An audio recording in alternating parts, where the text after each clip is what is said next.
নমস্কার, দেখছেন কলকাতা টিভি। আপনাদের সঙ্গে রয়েছি আমি স্বপন। দেশ বিদেশ শহর রাজ্যের সেরা খবরগুলো নিয়ে শুরু করছি সেরা 10। শুরুতেই দেখে নেব বাংলার সেরা খবরগুলো। ভবানীপুরে মমতা বন্দ্যোপাধ্যায়ের জয় নিয়ে কারো বিন্দুমাত্র সংশয় ছিল না। প্রশ্ন ছিল ব্যবধান কতটা বাড়বে তা নিয়ে।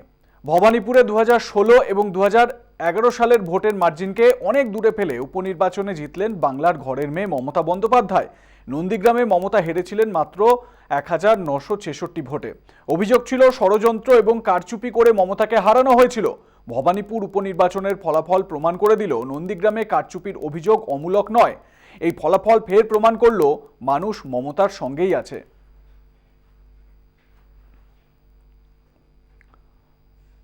সবুজ আবিরে ভাসল ভবানীপুর। 2011 থেকেও বেশি ভোটে জিতলেন মমতা বন্দ্যোপাধ্যায়। প্রায় 72% ভোট পেয়ে গড়লেন রেকর্ড। জিতলেন সবকটি ওয়ার্ডে। আর সেই সঙ্গেই ভবানীপুর বার্তা পাঠালো গোটা ভারতকে। 2024 সালের আগে যা যথেষ্ট অর্থবহ। রেকর্ড ভোটে জয়ী মমতা। বাঁধভাঙা উচ্ছ্বাস কালীঘাটে। সবুজ আবির মেখে উল্লাস। নন্দীগ্রামে গণনায় কারচুপির অভিযোগ ছিলই। সেলিব্রেশনের গানে এবার নাম না করে শুভেন্দুকে কটাক্ষ।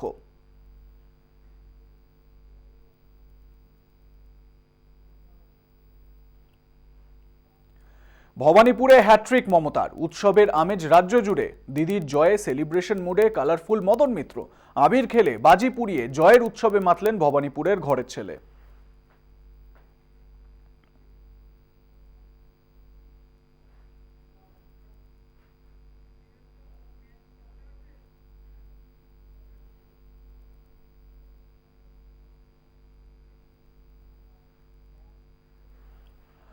ম্যাচ হারলেও ম্যান অব দ্য ম্যাচ আমি।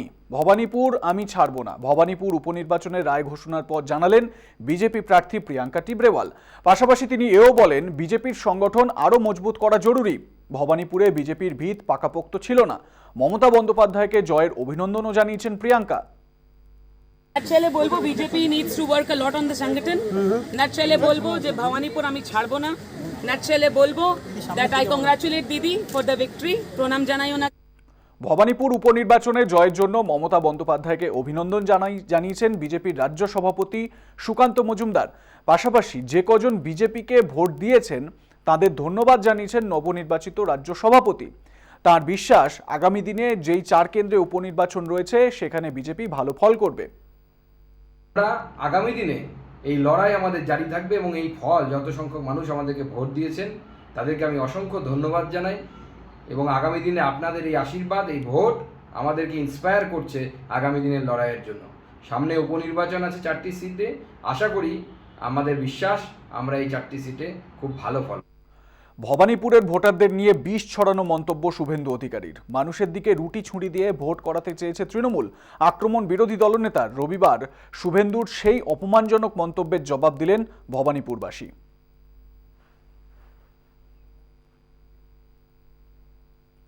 শ্রীজীব বলেছিলেন তারা ফলাফলের জন্য রাজনীতি করেন না। তাদের দল 365 দিন রাজনীতি করে। কিন্তু ভাগ্যের পরিহাস এমনই যে জয় তো দূর, বাংলায় রাজনীতি করার সুযোগটাও হারাতে বসেছে বাম। রেকর্ড ভেঙে যখন 58,835 ভোটে জয়ী হলেন মমতা বন্দ্যোপাধ্যায়, তখন বাম প্রার্থী শ্রীজীব বিশ্বাসের ঝুলিতে 4,226টি ভোট, যা নোটার থেকে কয়েকটি মাত্র বেশি।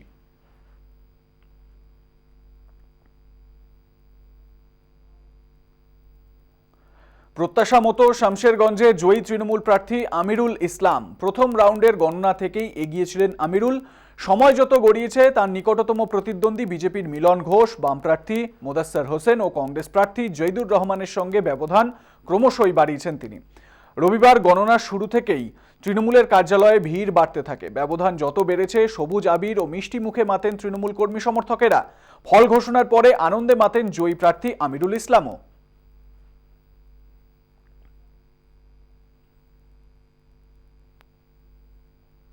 এদিকে জঙ্গিপুরে সবুজ আবিরে মাতলেন তৃণমূল কর্মী সমর্থকেরা। জয়ী তৃণমূল প্রার্থী জাকির হোসেন তার নিকটতম প্রতিদ্বন্দ্বী বিজেপি প্রার্থী সুজিত দাস ও আরএসপি প্রার্থী জানে আলমকে প্রায় 92,000 ভোটে হারিয়ে ফের বিধায়ক হলেন জাকির হোসেন। ভোট গণনা শুরু থেকেই প্রায় প্রতিটি রাউন্ডেই এগিয়েছিলেন জাকির হোসেন। সময় যত গড়িয়েছে পাল্লা দিয়ে বেড়েছে ব্যবধানও। মুর্শিদাবাদের শামশেরগঞ্জ ও জঙ্গিপুর বিধানসভায় তৃণমূলের জয়ের ফলে জেলা জুড়ে কার্যত তৃণমূলের শক্তি কয়েক গুণ বেড়ে গেল।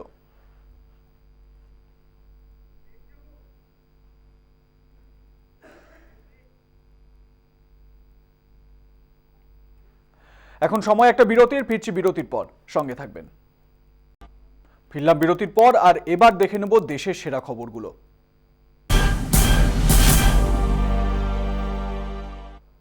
ফের রক্তাক্ত অগ্নিগর্ভ হয়ে উঠল যোগী রাজ্য। দুই মন্ত্রীর সামনে প্রতিবাদ দেখাতে গিয়ে গাড়ি চাপা পড়ে প্রাণ গেল কয়েকজন প্রতিবাদী কৃষকের। রবিবার উত্তরপ্রদেশের লখিমপুর খেড়িতে সরকারি অনুষ্ঠানে যোগ দিতে যান উপমুখ্যমন্ত্রী কেশব মৌর্য ও কেন্দ্রীয় মন্ত্রী অজয় মিশ্র তেনি।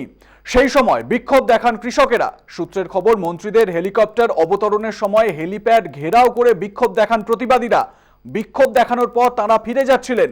অভিযোগ, সেই সময় পিছন দিক থেকে মন্ত্রীদের 3টি গাড়ি আসে এবং রাস্তার পাশে দাঁড়িয়ে থাকা কৃষকদের পিষে দিয়ে চলে যায়। ঘটনাস্থলেই প্রাণ হারান 3 প্রতিবাদী কৃষক। আহত হন 10 জনের বেশি। তাদেরকে উদ্ধার করে হাসপাতালে নিয়ে যাওয়া হয়। এরপরই ক্ষিপ্ত কৃষকেরা আগুন ধরিয়ে দেন। ঘটনার নিন্দায় সরব হয়েছেন মেধা পাটেকর, হান্নান মোল্লা থেকে রাকেশ টিকায়েতরা। যেটা শেষ খবর অবধি পাওয়া গিয়েছে, 5 জন কৃষকের মৃত্যু হয়েছে এই ঘটনায়।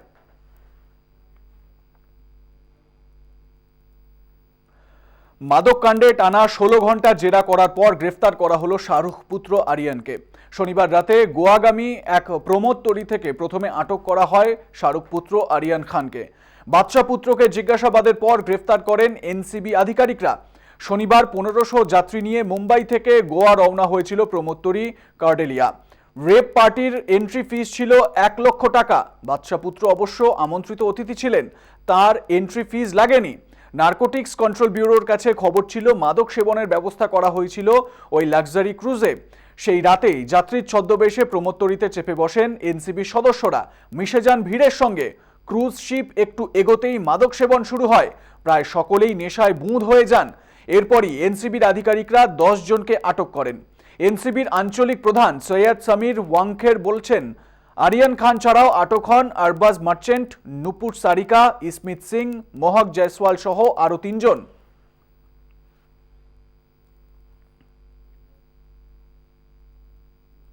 মমতা বন্দ্যোপাধ্যায়ের হ্যাট্রিক জয়ে শুভেচ্ছা সপা নেতা অখিলেশ যাদবের।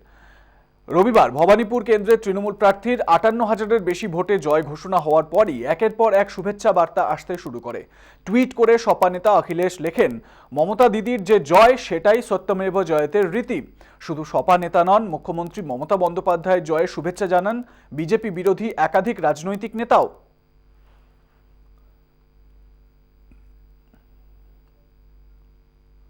দুই ভাইয়ের অন্তর্দ্বন্দ্বে এবার লালু বাহিনীতে টানাপোড়েন। আরজেডির প্রেসিডেন্ট লালু প্রসাদ যাদবের ব্যক্তিত্ব যে ধরনের, তাতে তাকে কেউ বন্দি করে রাখতে পারবেন না।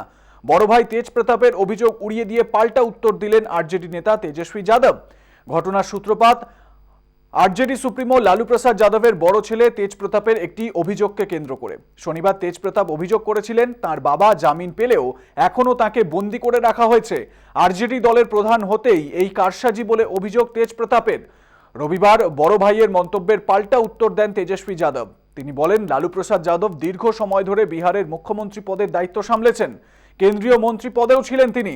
এমনকি একসময় আডবাণীজিকে গ্রেফতার করিয়েছেন লালু প্রসাদ যাদব। অর্থাৎ তিনি যে ব্যক্তিত্বের মানুষ, সেই অনুযায়ী তার সম্পর্কে এই ধরনের অভিযোগ মানায় না।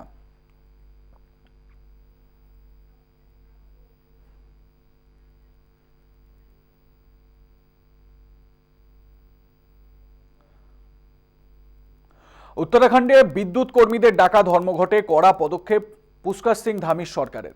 লাগু করা হলো ইএসএমএ অর্থাৎ অপরিহার্য পরিষেবা রক্ষণাবেক্ষণ আইন। বেতন সমতা, ভাতা সংশোধন, চুক্তিভিত্তিক কর্মচারীদের নিয়মিতকরণ সহ 14টি দাবি নিয়ে সরব হয়েছেন সেখানকার বিদ্যুৎ কর্মীরা। আগামী 6 অক্টোবর ধর্মঘটের ডাক দিয়েছে উত্তরাখণ্ড পাওয়ার কর্পোরেশন, উত্তরাখণ্ড জলবিদ্যুৎ নিগম লিমিটেড ও power transmission corporation of Uttarakhand লিমিটেডের ইঞ্জিনিয়ার সহ কর্মীরা। সেই ধর্মঘটে বাধা দিতেই এবার অপরিহার্য পরিষেবা রক্ষণাবেক্ষণ আইন চালু করা হলো। অর্থাৎ এই আইনে বাতিল করা হয়েছে বিদ্যুৎ কর্মী ও ইঞ্জিনিয়ারদের ছুটি। বিকল্প হিসেবে অন্য রাজ্য থেকে কর্মীদের নিয়ে এসেও কাজ করানো হবে বলে জানিয়েছে উত্তরাখণ্ড সরকার।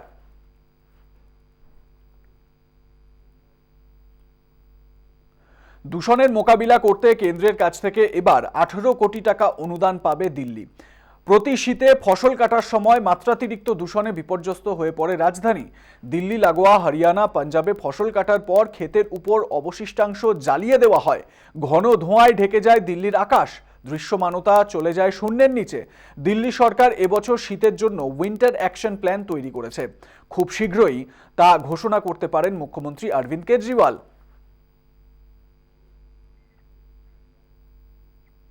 জওহরলাল নেহেরু বিশ্ববিদ্যালয় ও বেনারস হিন্দু বিশ্ববিদ্যালয়ে নতুন উপাচার্য চেয়ে বিজ্ঞপ্তি জারি করল কেন্দ্র।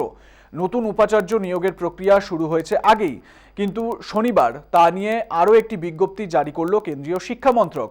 এই পদের জন্য আরও আবেদন নেওয়া হচ্ছে। আবেদন করা যাবে 11ই অক্টোবর পর্যন্ত। এর আগে জেএনইউ ও বিএইচইউ গত মাসের 15 থেকে 24 তারিখ পর্যন্ত আবেদন গ্রহণ করেছিল। নতুন বিজ্ঞপ্তিতে জানানো হয়েছে আবেদনকারীর সংখ্যা আরও বাড়াতে চায় শিক্ষা মন্ত্রক।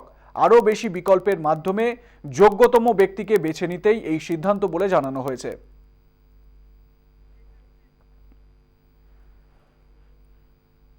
এখন সময় আরও একটা বিরতির। ফিরছি বিরতির পর, সঙ্গে থাকবেন। ফিরলাম বিরতির পর। এবার সময় বিদেশের সেরা খবরের।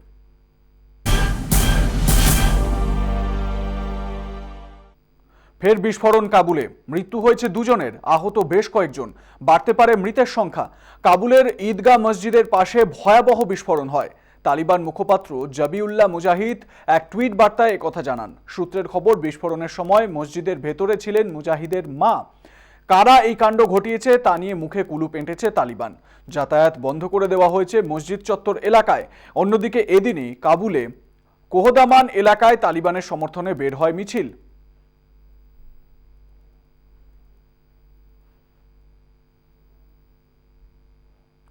গর্ভপাতের দেওয়া হোক ব্যক্তি স্বাধীনতা, আইনি গেরোয় যেন বাধা না পড়ে তা, এই দাবিতেই ড্রাম বাজিয়ে পথে নামলেন 10,000 মহিলা। শনিবার বিকেলে শিকাগোর পথে বেরোয় এই মিছিল। বিক্ষোভকারীদের দাবি ছিল গর্ভপাতে দিতে হবে স্বাধীনতা। এ নিয়ে সুপ্রিম কোর্ট যে রায় দিয়েছে তা তারা মেনে নেবেন না। আদালত জানিয়েছিল অন্তঃসত্ত্বা হওয়ার 6 সপ্তাহ পর গর্ভপাত করা যাবে না। বিক্ষোভকারীদের বক্তব্য, এটি নিছকই ব্যক্তিগত বিষয়, এর মধ্যে আইনি কচকচানি তারা মানবেন না। সরকারকে সেই স্বাধীনতা দিতে হবে।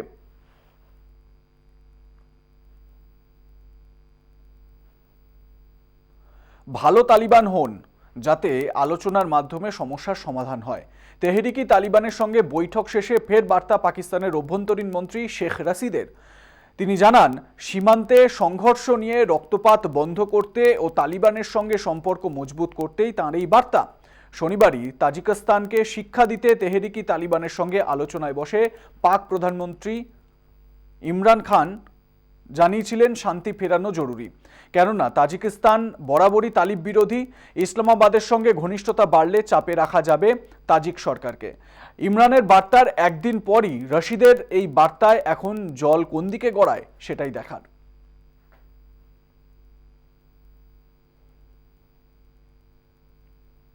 আর্থসামাজিক সংকটে আফগানিস্তান, উদ্বিগ্ন ইউরোপীয় ইউনিয়ন।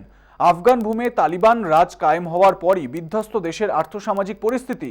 কাজ হারিয়েছেন কয়েক লক্ষ মানুষ, প্রাণ বাঁচাতে দেশ ছেড়েছেন আরও কয়েক হাজার। বাড়ছে খাদ্যদ্রব্যের দাম। সরকার গঠনের পর ব্যাংকিং ব্যবস্থার পুনর্গঠন ও সামাজিক সংকট কাটাতে বিশ্বকে পাশে দাঁড়ানোর আর্জি জানিয়েছেন জোসেফ বরেল। নিউজিল্যান্ডে ফের লাফিয়ে লাফিয়ে বাড়ছে কোভিড গ্রাফ। পরিস্থিতি মোকাবিলায় কড়া বিধিনিষেধের পথে হাঁটল সে দেশের সরকার। নিউজিল্যান্ডের কোভিড মোকাবিলা বিষয়ক মন্ত্রী ক্রাইস্ট হিপকিন্স জানান, 17 বছর কিংবা তার ঊর্ধ্বে পর্যটকদের দেশে প্রবেশ করতে গেলে বাধ্যতামূলক কোভিড টিকা 2টি ডোজ। গত 1 ফেব্রুয়ারি থেকে অতিমারির দৌরাত্ম্যে পুরোপুরি বন্ধ করে দেওয়া হয়েছিল আন্তর্জাতিক বিমান পরিষেবা। হাতে নাতে তার সুফলও পেয়েছিল দেশ। মাত্র 27 জন করোনার বলি হয়েছিলেন। ফের কোভিড গ্রাফ চড়তেই পুরনো বিধি চালু করার পথে নিউজিল্যান্ড সরকার।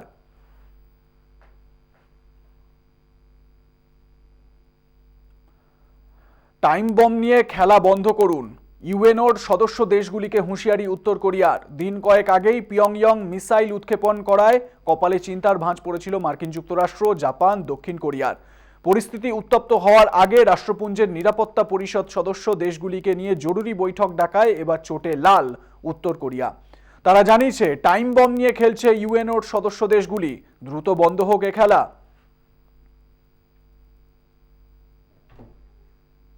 প্যারিস থেকে রাষ্ট্রদূত ফেরালো আলজেরিয়া। একসময় ঔপনিবেশিক শাসক ফ্রান্সকে গণহত্যাকারী বলে উল্লেখ করে প্যারিস থেকে নিজেদের দূতকে ফিরিয়ে নিল তারা।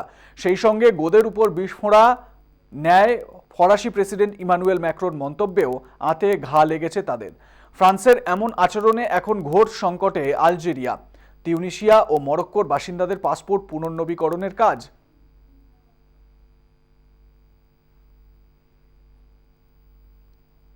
বিল পাস করাবই, নরকের মতো কাজ করছি, চোয়াল শক্ত করে বার্তা বাইডেনের। কয়েক কোটি ডলারের সামাজিক ও স্বাস্থ্য বিষয়ক বিল পাস নিয়ে ভোটাভুটি স্থগিত হয়ে যাওয়ায় এখন আত্মসমালোচনায় মুখর বাইডেন। জানালেন তিনি যেভাবেই বিল পাস করাবেনই। দুদিন আগেই মার্কিন সেনেটে ডেমোক্র্যাটদের মধ্যে অন্তর্দ্বন্দ্বের জেরে পরাজয়ের আশঙ্কায় ভোটাভুটি স্থগিত করে দিয়েছিলেন অধ্যক্ষ ন্যান্সি পেলোসি। মার্কিন মসনদে বসার পর সামাজিক ও স্বাস্থ্য খাতে কয়েক কোটি ডলারের বিল পাস করানোর যে অঙ্গীকার করেছিলেন জো, তা রাখতে না পারায় হতাশ তিনি, জানিয়েছেন পরিষ্কার। একদিকে দলীয় কোন্দল, অন্যদিকে ভাবমূর্তি উদ্ধারে মরিয়া বাইডেন কোন পথে এখন এগোন এবং বিল পাস করান সেটাই দেখার। ঘোর সংকটে হাইতির শরণার্থীরা। টেক্সাস ও মেক্সিকো সীমানা থেকে পরিস্থিতি উদ্বেগজনক হচ্ছে। আমরা এই খবরে তো নজর রাখবই।